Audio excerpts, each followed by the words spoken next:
ಮಾತಾಡಲಿಕ್ಕೆ ನಮ್ಮೊಂದಿಗೆ ಹೈಕೋರ್ಟ್ನ ವಕೀಲರಾಗಿರ್ತಕ್ಕಂಥ ದಿಲೀಪ್ ಕುಮಾರ್ ಐಎಸ್ ಅವರಿದ್ದಾರೆ. ಮಾತಾಡ್ತೀನಿ. ದಿಲೀಪ್ ಅವರೇ ನಮಸ್ಕಾರ. ಸರ್ ನಮಸ್ಕಾರ. ದಿಲೀಪ್ ಅವರ ಪ್ರಶ್ನೆ ಏನಿತ್ತು ಅಂತ ಹೇಳಿದ್ರೆ, ಈಗ ಪ್ರಜ್ವಲ್ ರೇವಣ್ಣ ಅವ್ರಿಗೆ ಅಜ್ಜಿ ತೀರ್ಕೊಂಡ್ಬಿಟ್ಟಿದ್ದಾರೆ, ಇಲ್ಲಿ ಚೆನ್ನಮ್ಮ ಅವ್ರು ತೀರ್ಕೊಂಡ್ಬಿಟ್ಟಿದ್ದಾರೆ. ಅನೇಕರ ಪ್ರಶ್ನೆ ಇದೆ, ಸಾರ್ವಜನಿಕರ ಪ್ರಶ್ನೆ ಕೂಡ ಹೌದು, ಪ್ರಜ್ವಲ್ ರೇವಣ್ಣ ಬರ್ತಾನಾ ಬರಲ್ವಾ ಅಂತ ಹೇಳಿ ಇನ್ ಜನರಲ್ ಆಗಿ ಜನ ಮಾತಾಡ್ಕೊಳ್ತಾ ಇದ್ದಾರೆ. ಇದನ್ನು ಕಾನೂನು ಏನು ಹೇಳುತ್ತೆ ಇಲ್ಲಿ ಅಂತ ಹೇಳಿ. ಈಗ ಅದೇನೋ ಶಿಕ್ಷೆಯಾಗಿ 2 ವರ್ಷ ಆಗಿದ್ದರೆ ಮಾತ್ರ ಪೆರೋಲ್ಗೆ ಅರ್ಜಿ ಹಾಕ್ಕೊಳ್ಳಬಹುದು ಅಂತ ಇದೆಯಂತೆ.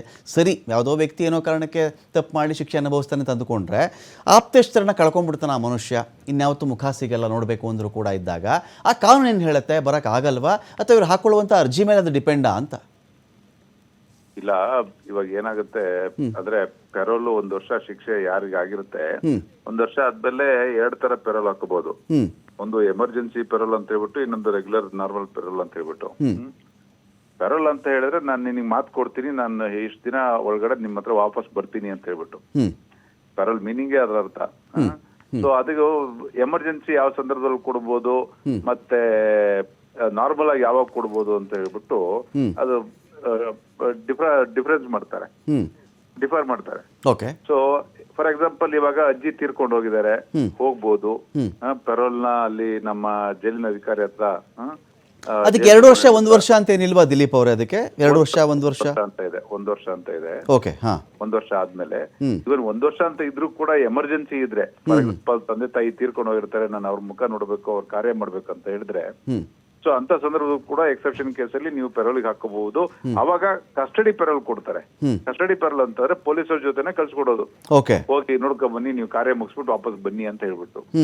ನೀವು ನೋಡಿರ್ಬೋದು, ದರ್ಶನ್ ಅವ್ರ ಮ್ಯಾಟರ್ ಅಲ್ಲಿ ಒಬ್ಬ ಆರೋಪಿ ಪ್ರದೋಷ್, ಹೌದೌದು, ಪೇರೆಂಟ್ಸ್ ಎಲ್ಲ ತೀರ್ಕೊಂಡು ಹೋಗಿದ್ರು, ಅಂತ ಸಂದರ್ಭದಲ್ಲಿ ಪೊಲೀಸ್ ಕಸ್ಟಡಿಲಿ ಅವಾಗ ಪೆರೋಲ್ ಕೂಡ ಕೊಟ್ಟಿದ್ರು. ಸೊ ಇಲ್ಲಿ ಪೆರೋಲ್ ಕೊಟ್ಟಿದಾರಾ ಕೊಟ್ಟಿಲ್ವಾ ಅನ್ನೋ ವಿಚಾರದ್ಗಿಂತ ಅಲ್ಲಿ ಹೋಗ ಮನಸ್ಸು ಅವ್ರ ಇಚ್ಛೆ ತೋರಿಸಿದಾರ ಇಲ್ವಾ ಅಂತ ಹೇಳ್ಬಿಟ್ಟು ಗೊತ್ತು ಬರ್ತಾ ಇಲ್ಲ. ಕರೆಕ್ಟ್. ನಾನು ಅಜ್ಜಿ ನೋಡ್ಬೇಕು, ಅಜ್ಜಿನ ಶವವನ್ನ ನೋಡ್ಬೇಕು, ನನಗೆ ಅದು ಲಾಸ್ಟ್ ಮೂಮೆಂಟ್ ಅವ್ರ ಮುಖವನ್ನ ತೋರಿಸಿ ಅಂತ ಹೇಳ್ಬಿಟ್ಟು ಒಂದು ಅರ್ಜಿ ಕೊಡದಲೆ ಯಾರು ಕನ್ಸಿಡರ್ ಮಾಡ್ತಾರೆ? ಕರೆಕ್ಟ್, ಅರ್ಜಿನೇ ಬರ್ದಿದ್ರೆ ಅವ್ರೇನ್ ಮಾಡಕ್ಕಾಗತ್ತೆ ಅಂತ. ಇವಾಗ ಮನುಷ್ಯಂಗೆ ವಿಲ್ಲಿಂಗ್ ಇರ್ಬೇಕು, ಹೌದಪ್ಪ ನಾನು ಹೋಗ್ಬಿಟ್ಟು ನೋಡ್ಬೇಕು ಅಂತ. ಆದ್ರೆ ಹೋಗ್ಬಿಟ್ಟು ನೋಡಿದ್ರೆ ಅಲ್ಲಿರ್ತಕ್ಕಂಥ ಜನಗಳಿಗೆ ಬೇರೆ ರೀತಿ ಆನ್ಸರ್ ಕೊಡಕ್ ಆಗಲ್ಲ ಅಂತ ಹೇಳ್ಬಿಟ್ಟು ಕೆಲವು ಸಂದರ್ಭದಲ್ಲಿ ಪೆರೋಲ್ ಸಲ್ಲಿಸ್ತಾನೆ ಕೂಡ ಇರ್ಬೋದು. ನನಗೆ ಹೋಗಿ ನನ್ನ ಅಜ್ಜಿ ನಾನು ನೋಡೋದಕ್ಕಿಂತ ಜಾಸ್ತಿ ನನಗೆ ಇನ್ನೂ ಇದು ಜಾಸ್ತಿ ಆಗುತ್ತೆ, ಸೊ ಹ್ಯುಮಿಲಿಯೇಷನ್ ಜಾಸ್ತಿ ಆಗುತ್ತೆ ಅಂತ ಹೇಳ್ಬಿಟ್ಟು ಅದಕ್ಕೋಸ್ಕರ ಅವರೇ ಅರ್ಜಿ ಹಾಕಿಲ್ಲ ಅಂತ ಹೇಳಿದ್ರೆ ಇನ್ನು ಕನ್ಸಿಡರ್ ಮಾಡೋ ಕ್ವಶನೇ ಬರಲ್ಲ.